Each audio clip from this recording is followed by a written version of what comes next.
Assalamualaikum warahmatullahi wabarakatuh. Waalaikumsalam. Waalaikumsalam. warahmatullahi wabarakatuh. Selamat siang, kami dari kelompok 4 Fakultas Kedokteran Universitas Jenderal Sudirman. Pada kesempatan kali ini, kami ingin membicarakan mengenai topik yang masih sangat hangat, yaitu terkait perspektif masyarakat mengenai pandemi COVID-19. Kita sudah melakukan proses wawancara, diantaranya kepada masyarakat, tokoh masyarakat, kemudian tokoh agama. Untuk mengetahui pandangan, kita juga mewawancarai seorang dokter. Kita mulai dari survei kepada masyarakat. Pertanyaan pertama, bagaimana tingkat pemahaman masyarakat mengenai corona itu sendiri? Oke, corona itu kalau menurut saya sejenis penyakit yang berasal dari Wuhan, Cina ya kalau nggak salah ya. Yang menginfeksi manusia melalui hewan itu dikonsumsi oleh manusia di daerah Wuhan terus menjangkit seluruh dunia sampai saat ini. Penyakit yang membahayakan kan? Baik, apakah ada pertanyaan yang lain? Izin bertanya, menurut masyarakat siapakah yang bisa terkena corona? Semuanya, untuk bayi bisa sampai manula juga bisa, semua orang bisa terinfeksi. Hampir semua, anak-anak bisa, dewasa bisa, apalagi yang usia lanjut. Selanjutnya silakan jika ingin bertanya. Saya ingin bertanya, Silakan. apakah masyarakat tahu bagaimana penularan corona ini? Penularannya itu dari manusia ke manusia melalui droplet. Ada orang bersin atau orang bersin nempel di gagang pintu atau di yang logam-logamnya gitu, kita bisa megangnya, terus kita memegang mata atau hidung atau mulut kita bisa tertular. Cara penularan aja berdekatan dengan orang yang sakit, sering berkelompok dengan teman-teman atau banyak orang atau berjamaah di masjid. Selanjutnya, Saya izin bertanya, gimana, Adil? apa yang masyarakat ketahui mengenai cara pencegahan dari penularan corona itu sendiri? Pakai masker, cuci tangan yang bersih, pakai sabun. Jangan sampai kita memegang muka, mata atau lain sebagainya sebelum kita mencuci makan, apalagi mau kita akan makan, kita harus mencuci tangan terus. Apakah ada lagi? Izin bertanya, Silakan, Fahira. dari penjelasan tersebut, apa yang sudah dilakukan masyarakat untuk pencegahannya? Kalau saya sendiri sejauh ini baru kayak sering cuci tangan, terus kayak keluar pakai masker, jaga jarak juga, terus jangan lupa makan buah-buahan yang sayur-sayuran juga. Yang saya lakukan kalau bepergian pakai masker, kadang-kadang lupa pakai maskernya, dan sering kita berjamaah juga sering nggak pakai masker, tapi jaraknya berjauhan 1 meter. Apakah ada lagi yang ingin bertanya? Izin bertanya, Monggo, Isti. apakah masyarakat menganggap corona berbahaya atau tidak? Dan jika iya, apa bentuk bahayanya? Ya berbahaya. Kalau iya bahayanya gimana, Bu? Ya bisa mematikan. Bisa menyebabkan kematian, apalagi kalau yang terinfeksi itu seperti orang yang sudah mempunyai penyakit dalam atau penyakit yang kronis, itu bisa menyebabkan kematian.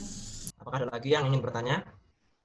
Izin bertanya, dari wawancara kepada masyarakat, bagaimana pemahaman mengenai COVID-19 ini? Apakah mengancam jiwa atau tidak? Sangat-sangat mengancam jiwa. Yang pasti mengancam jiwa. Apalagi kita lihat kan banyak sekali korban yang berjatuhan sekarang. Ya bisa dibilang dan sudah dipastikan virus ini berbahaya dan mengancam jiwa. Iya. Baik, apakah ada lagi? Izin bertanya, apakah masyarakat masih keluar rumah untuk beribadah seperti ke masjid ataupun ke gereja?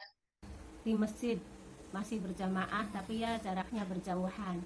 Ya kadang di rumah. Ya karena di sini tidak ada orang yang kena penyakit corona. Tapi untuk sementara di rumah masing-masing aja dulu ya. Baik, kita sudah mengetahui dari sisi masyarakat. Kemudian selanjutnya dari tim Satgas atau tokoh masyarakat. Silakan jika ada yang ingin bertanya. Bertanya, bagaimana tindakan tim Satgas COVID menangani dan bagaimana sikap masyarakat menyikapinya? Terima kasih. Baik, Pak. Dari tim Satgas COVID-nya, ada tindakan apa untuk pencegahan atau mengurangi dampak terkait COVID-19? Yang pertama, kita selalu mengedukasi dan mensosialisasikan tentang penerapan protokol kesehatan, yaitu dengan pembagian masker. Kita sudah membagikan masker 2 tahap. Yang pertama, satu rumah satu masker. Yang kedua, hampir setiap jiwa yang di desa kendaraan total dan 5.800 masker yang dibagikan.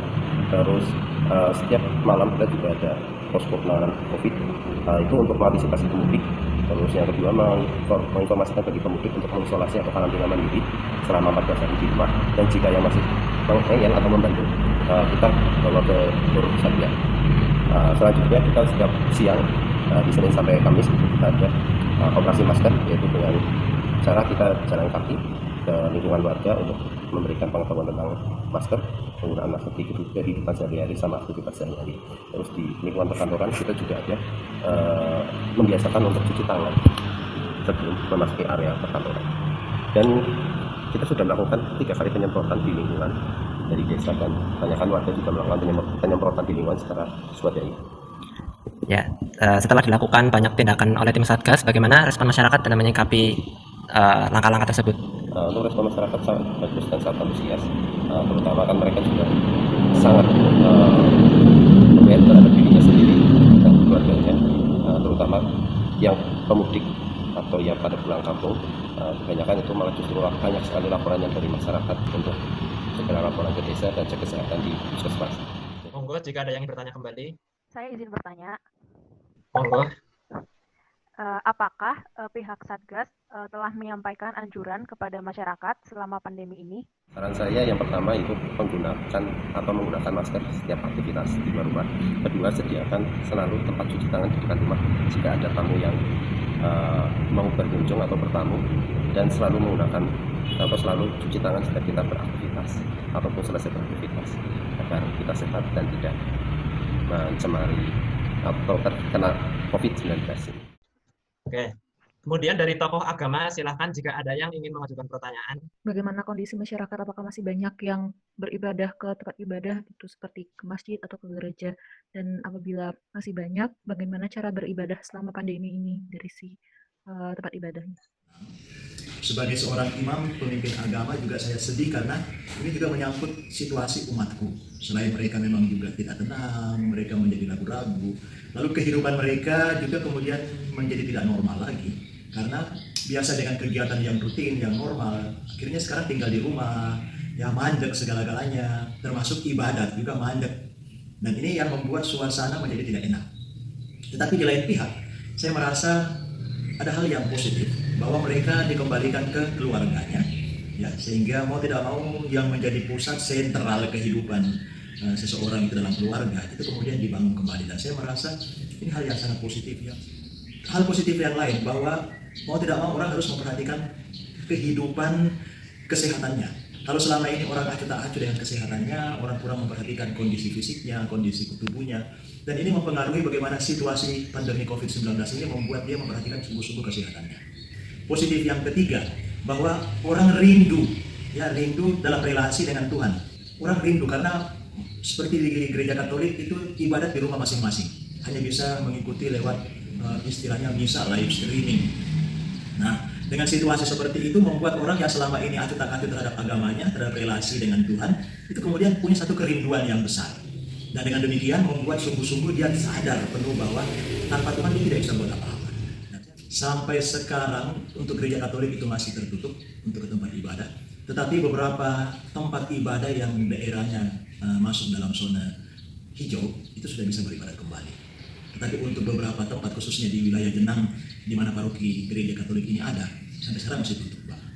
Saat pandemi seperti saya katakan tadi, memang masing-masing di rumahnya, tetapi kita bantu dari gereja pusat itu membantu dengan cara misa live streaming. Jadi mereka setiap hari Minggu atau setiap pagi atau setiap sore mereka bisa beribadah mengikuti lewat YouTube, lewat Facebook, jadi secara live streaming. Tapi mereka dibantu untuk membangun relasinya dengan Allah.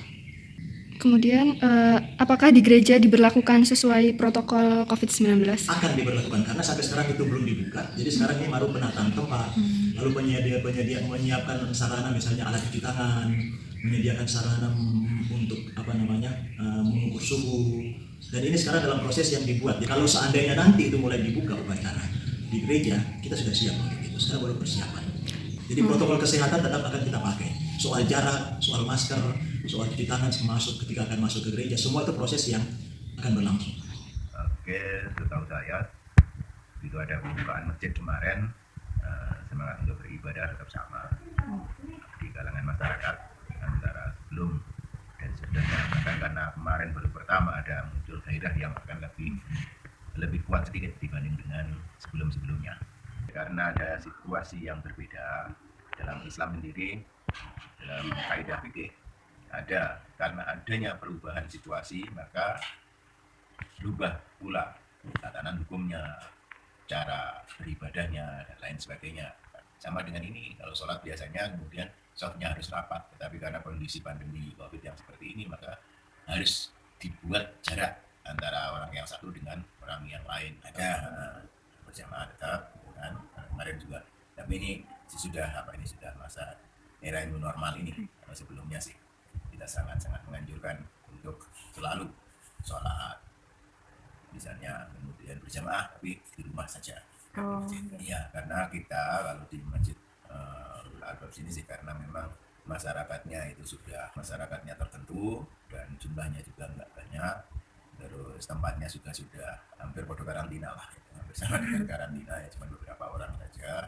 Ya sebenarnya masyarakatnya sangat mungkin sangat terbatas, tapi tetap aja demi kita menjaga kemaslahatan biar tidak terjadi kemudaratan, maka tetap saja kita anjurkan untuk tetap lebih baik sholat di rumah pada masa yang lalu dan hari ini juga tetap, kalau kemudian sholat di masjid maka tetap harus mematuhi protokol COVID-19.